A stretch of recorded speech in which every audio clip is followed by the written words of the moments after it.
ucapan Dr. Mahathir. Dalam ucapannya dia mengatakan dia tidak menghormati raja-raja. Tidak ada apakah tindakan-tindakan yang diambil kepada mereka-mereka ini yang belakangan ini begitu berani lantang mempertikaikan KPMX. Malah mereka-mereka ini macam tidak ada sebarang tindakan dari pihak kita. Apa pendapat Dato'? Okey. Tentang tu Dr. Mahathir, saya sangat setuju. Saya mempertikaikan kenapa ada double standard. Dulu kalau perkara-perkara yang berkaitan dengan apa dipanggil 3R, raja, religion dan race, bangsa. Soal bangsa, soal agama, soal raja, kalau kita sentuh, Jabatan Siasatan Jenayah Terkelas akan laju je ambil keterangan kita. Saya sehingga hari ini belum dengar Tun Dr. Mahathir diambil keterangan.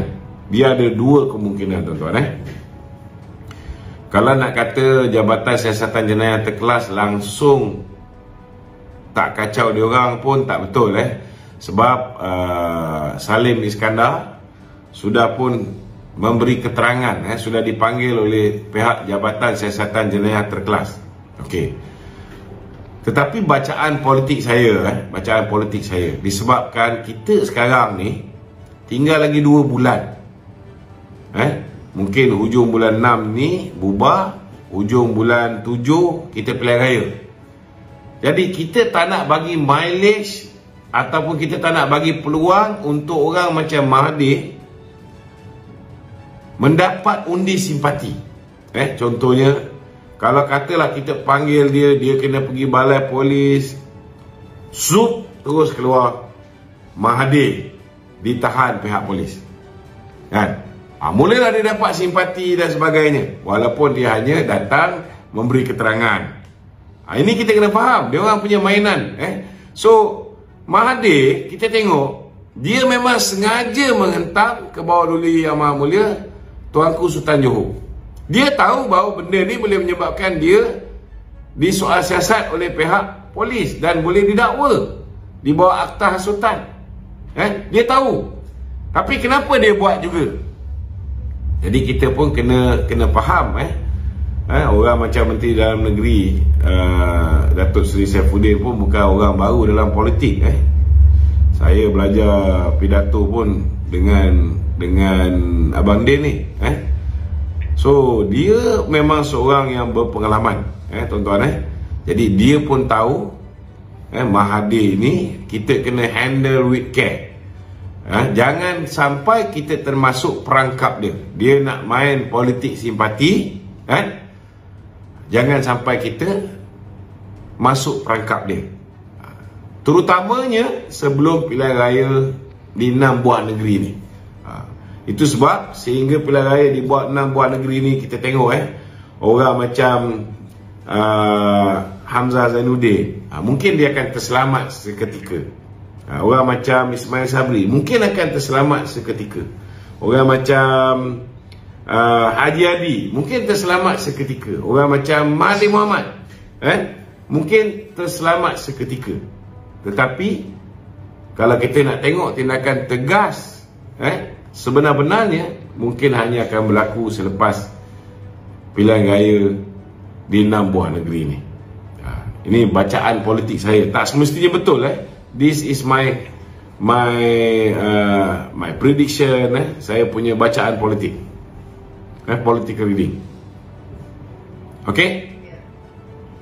Pada kekuatan Perikatan Nasional selepas akaun mereka berku dengan kes-kes mereka, dengan momentum yang mereka ada lah ni, di manakah kekuatan Perikatan Nasional hari ini? Pendapat itu saya nampak kekuatan mereka sekarang ni sebab banyak anak-anak muda yang dia punya asas agama mereka sangat lemah. Asas agama mereka sangat lemah. Jadi mereka beranggapan bahawa bersama dengan PAS ialah bersama dengan jemaah Islam. Keluar PAS macam keluar jemaah Islam. Kalau mengundi PAS masuk syurga. Undi PH atau BN masuk neraka. So orang yang akal pendek, ilmu kurang, mereka akan terpedaya dengan benda ni.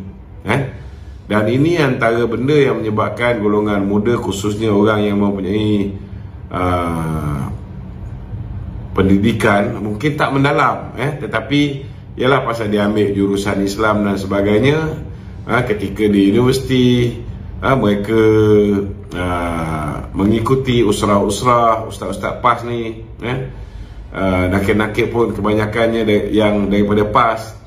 Kemudian ada di antara mereka juga kena tahu PAS ni dah menanam benih kebencian terhadap pemimpin UMNO ni daripada PASTI lagi.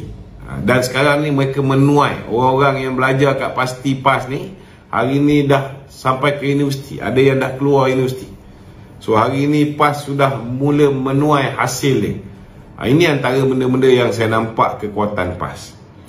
Kedua, kekuatan dari segi kewangan. Kewangan Muhyiddin masih lagi sangat kuat. Jadi memang betul lah dia orang punya slogan bersih dan stabil. Memang zaman dia memerintah, dia sapu bersih. Bila dia sapu bersih, memang parti dia stabil. Duit banyak, kan? Stabil lah. Dia ada kekuatan nak membeli lagi. Tapi dulu, mungkin zaman Dato' Seri Ismail Sabri, Hamzah Zainuddin dikekalkan sebagai Menteri Dalam Negeri. Jadi apa yang dia orang buat, kalau ada orang kita yang sempat rakam, yang itu je keluar.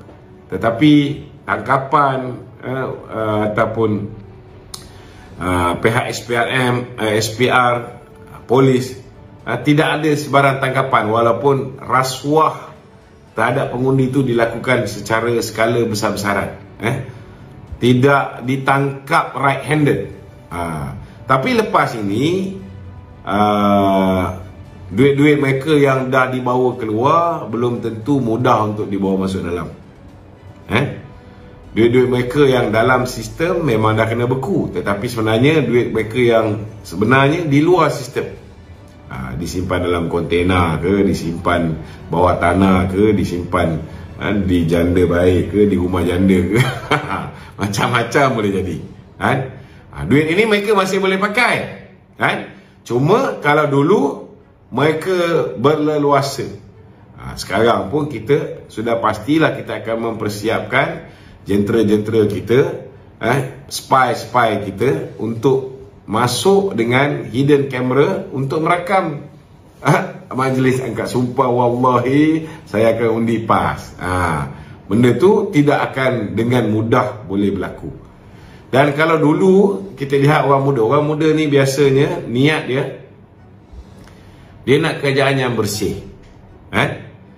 Dia nak kerajaan yang bersih. Tetapi hari ini sudah tersebar luas bagaimana mereka merasuah pengundi-pengundi ketika pilihan raya umum yang ke-15. Jadi bukan semua orang muda akan nampak mereka ni bersih lagi.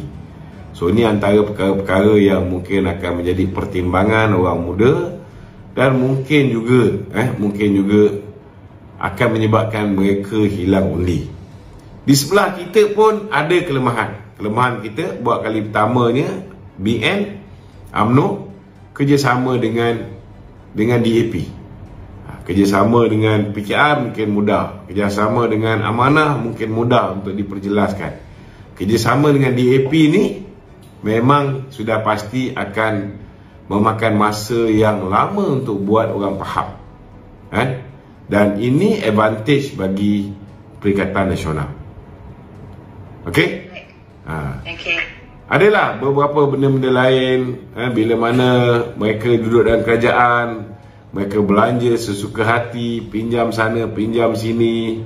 Daripada zaman Dato' Seri Najib tinggalkan kerajaan, ada 686.8 bilion ataupun 50.8% daripada GDP saja hutang negara. Sekarang dah 1.5 trilion. Jadi Dato' Seri Anwar mewarisi kerajaan dengan keadaan ekonomi yang sangat tenat, hutang yang terlalu banyak.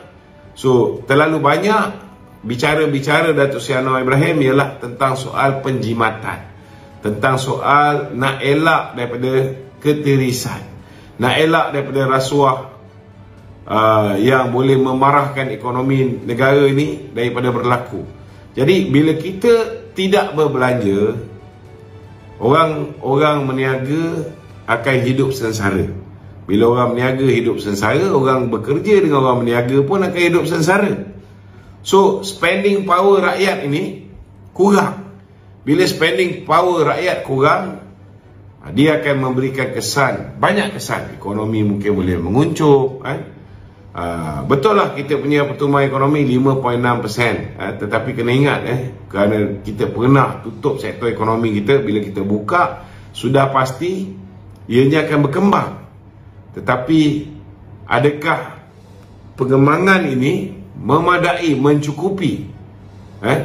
Boleh memberikan gambaran bahawa ekonomi kita sudah kembali pulih. Dari segi angka pertumbuhan ekonomi, ya, itu betul. Tetapi dari segi beban yang ditanggung oleh rakyat, dari segi kos harga barang, dari segi inflasi, dari segi macam-macam benda, soal pendapatan yang masih lagi belum di tahap yang membanggakan, rakyat agak pedih ketika ini. Yang ini sebenarnya mileage untuk pembangkang. Itu sebab bukan mudah nak jadi kerajaan ni. Bukan mudah nak jadi kerajaan. Dan lebih parah bila ambil alih kerajaan selepas 2 mangkuk ayun menjadi Perdana Menteri, iaitu Mahathir Mohamad dan Muhyiddin Yassin. Memang negara telah dilingkupkan oleh 2 orang tua puaka ni. Minta maaf cakap. Memang teruk. So nak recover it's not easy. Bukan. Dia memakan masa, kalau ikut pakar-pakar ni, berbelas tahun pun belum tentu kita boleh recover akibat kerosakan yang dibawa oleh Mahathir dan juga Muhyiddin. Okey?